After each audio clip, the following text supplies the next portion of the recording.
ছোট তিন পরী ও জাদুর ফুল। এক ছিল স্বপ্নভরা এক রাজ্য, পরীলোক। মেঘের ভেলায় ভেসে বেড়ানো সে রাজ্যে বাস করত তিনটি ছোট পরী, আরিয়া, মায়া আর লুনা। তারা ছিল প্রকৃতির তিন অমূল্য রত্ন।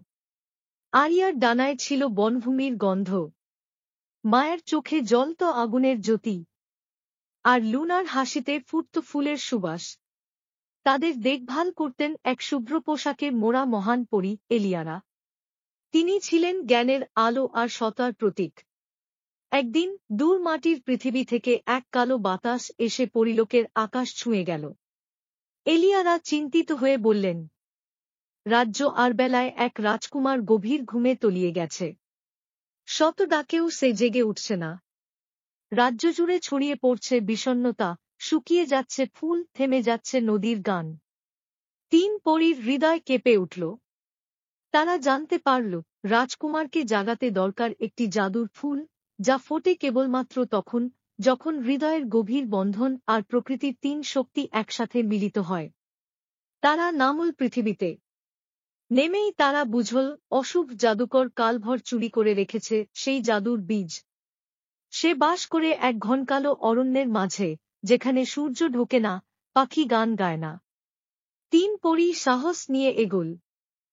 আরিয়া গাছেদের জাগিয়ে তোলে, তারা পথ করে দেয় বনজঙ্গলে। মায়া আগুনের বল তৈরি করে অন্ধকার সরিয়ে নেয়। লুনা তার ফুলের ঘ্রাণ ছড়িয়ে কালভরের কালো জাদু দুর্বল করে। শেষে তারা পায় সেই বীজ। আর এক ফাঁকা পাহাড় চূড়ায় তারা একসাথে দাঁড়িয়ে হৃদয় দিয়ে ডাকে প্রকৃতিকে, বন্ধুত্ব দিয়ে বাঁচায় ভবিষ্যৎকে। আর তখনই আকাশ ফেটে আলো নামে। তিন রঙের জাদুর ফুল ফোটে, সবুজ, লাল আর বেগুনি।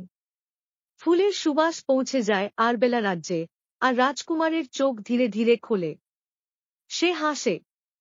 চারপাশে ফেরে গান, রং আর প্রাণ। তিন পরী ফিরে আসে পরীলোকে। এলিয়ারা তাদের কোল জড়িয়ে বলেন, তোমরা শুধু পরী নও, তোমরা ভবিষ্যতের আলো। বন্ধুত্ব, সাহস আর হৃদয়ের শক্তি যদি এক হয়, তাহলে কোনো কালো জাদুই জিতে যেতে পারে না।